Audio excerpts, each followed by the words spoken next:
Eu achei assim que o empate contra o Atlético, a pancada foi muito forte no torcedor, sabe? Eu achei o torcedor do Vila, assim, ele sentiu o golpe, quando o pessoal gosta de dizer, né? Um jargão muito utilizado, sentiu o golpe. Mas beleza, já sentiu. Se tiver que sentir, já sentiu. Mas e agora para esse jogo contra o Remo? Né? Qual que é o caminho? Qual que é a situação? É o momento da diretoria, por exemplo, entrar em campo? É um momento para deixar só o Turra e os jogadores? É o momento, às vezes, para os próprios jogadores assumirem o protagonismo desse momento e não, nós vamos e vamos.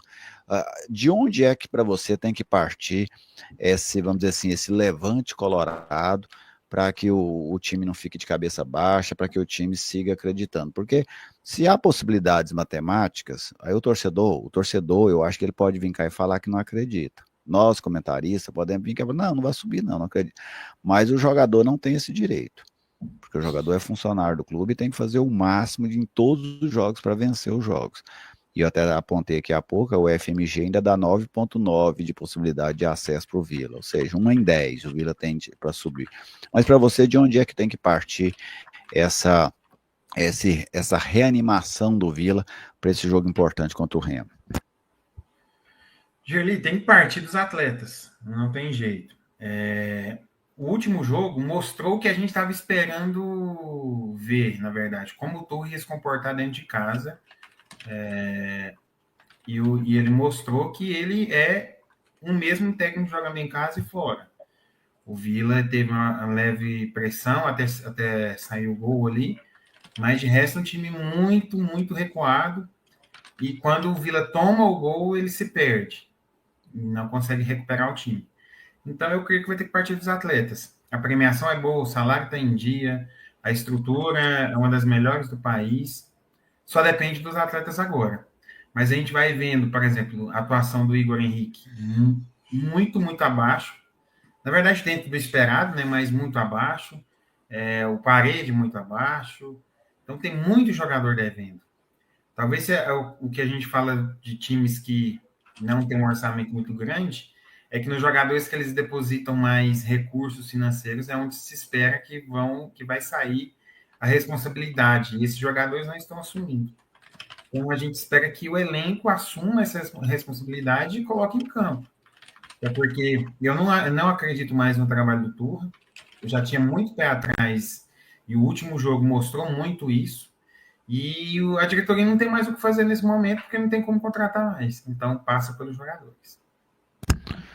E aí, Ana, para você, de onde é que tem que partir aí a liderança, de onde é que tem que surgir essa, vamos dizer assim, essa força para o Vila normalmente, novamente se mobilizar para enfrentar o Remo? Que pergunta capciosa, Gerli. Eu concordo com o Aurélio no sentido que tem que ter um levante no navio. O Turra vai escalar ali, vai armar a tática, a formação tática para dar retranca, e os jogadores precisam fazer o levante. Não dá para o Parede ficar preso na marcação. Eu concordo que ele está devendo, só que primeiro ele teve o problema com o Luizinho. Agora parecia que ia vingar com o Turra, entre muitas aspas, está boicotando o ataque do próprio time, da maneira que está jogando. Parede vai ter que se desvencilhar ali do ataque, ser rebelde. O que ele que fez com o Luizinho, agora é o momento, Parede. Se você for rebelde nesse momento, você vai estar perdoado. Ninguém vai falar nada. Porque agora você está fora da sua posição, da sua característica. É até curioso como que as coisas se desenrolam.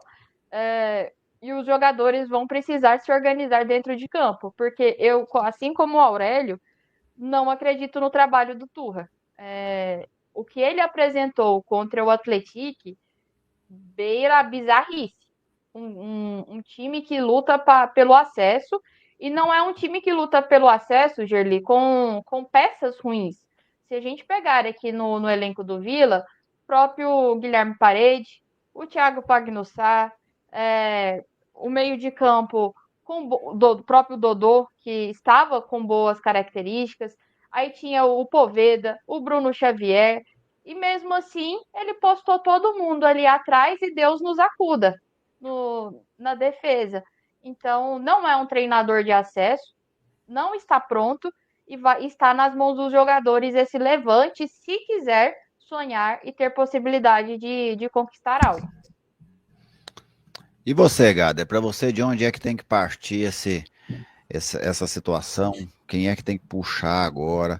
Ou pelo menos em quem você acha que se puxar agora tem uma chance maior, vamos dizer assim, de mobilização de todos, para fazer, por exemplo, algo parecido que foi feito contra o Goiás, né? Aquele jogo em que toda a comunidade vilanovense se mobilizou para ele. Cara, é difícil, viu? Porque vamos pensar o seguinte, a gente tinha uma liderança presente, que era o Ralf, né? Aquele jogador cascudo, experiente, que chamava os outros, que trazia aquela força, né, esportiva dentro de campo, e não está disponível. Sendo assim, o que sobra pra gente aí, né? Temos que pensar nos jogadores que talvez tenham mais identificação, e aí eu não sei, o Aurélio vai poder me dizer muito melhor do que eu, não sei se seria um Igor Henrique da vida, ou um Thiago Pagnussá, eu não sei, cara. Porque eu não vejo outro jogador com essa característica, sabe? Aquele cara que seja o identificado, que seja o ponto de referência. É complicado. Já que não tem, para mim, o Gerli, Ana e Aurélio, quem tem que ser o cara que vai dar a motivação, que vai dar o grito, que vai fazer isso, tem que ser o técnico. Cara. Tem que ser o cara que tá na beira do campo sendo o comandante da equipe. Tem que ser aquele cara que dá o grito, que incentiva, que força o jogador em campo, que anima, que empurra o time, sabe? Eu lembro muito do Luizinho Lopes, quando ele ficava pulando lá na beira do campo, e assim, eu não sou muito dessa questão do cara ficar se exibindo, sabe, ficar parecendo que ele tá fazendo um show ali na área técnica, mas em compensação, isso também passa uma sensação diferente pro torcedor, é como se o técnico estivesse jogando junto com o time, e eu preciso que o técnico faça isso sem depender desse show, sabe, ali na beira do campo, eu preciso que alguém faça isso sem depender de fazer show. Não precisa de escândalo, não precisa ficar pulando, mas o time tem que jogar para cima, com vontade, com interesse e com liderança. E hoje, a única liderança que eu consigo ver, de fato, que tem que assumir isso, seria o técnico. Eu vou nessa linha também, sabe? Para mim, o Turra é o cara, o momento pede ele. Claro que tem gente acima dele dentro do Vila, mas ele é o responsável técnico. E para mim, a maior decepção que o torcedor do Vila teve com o Vila contra o Atlético não foi a do resultado. O resultado foi decepcionante, claro. Mas o desempenho do Vila, eu acho que foi mais decepcionante do que o resultado. A postura dentro de campo, que o Vila poderia ter feito, por exemplo, como o Novo Horizontino fez com o Atlético, que também empatou o jogo. Mas o Novo Horizontino foi para cima, meteu uma bola na trave, meteu 2 bolas na trave, meteu 3 bolas na trave, obrigou o goleiro do Atlético a trabalhar. Quando o goleiro do Atlético não trabalhou, o jogador errou gol dentro da pequena área. O Adriano tirou uma bola quase em cima da linha. Tá vendo? Empatou. Mesmo resultado, inclusive, 1-1. Mas você pode ter certeza, talvez o torcedor do Novo Horizontino reclamou do azar, da má sorte, o time não tá conseguindo nada dar certo, mas ele não reclamou da postura dentro de campo, reclamou do atacante que errou o gol, essas coisas. O torcedor do Vila, o que ele não gostou foi da postura. O resultado, ele só premiou o desempenho do Vila. O resultado que o Vila teve contra o Atlético foi um pagamento justo, na minha análise, ao que o Vila apresentou em campo. É igual quando você faz um serviço mais ou menos, o cara vai te pagar mais ou menos. Fala, não, isso aí só vale R$30, toma aqui para você. Foi isso. Então, para mim, é o Turra que tem que puxar. Porque foi a situação dele, a estratégia dele que não deu certo. Então é ele que tem que puxar jogadores, incendiar a torcida, incendiar a diretoria, para fazer esse jogo do Remo realmente um jogo pesado.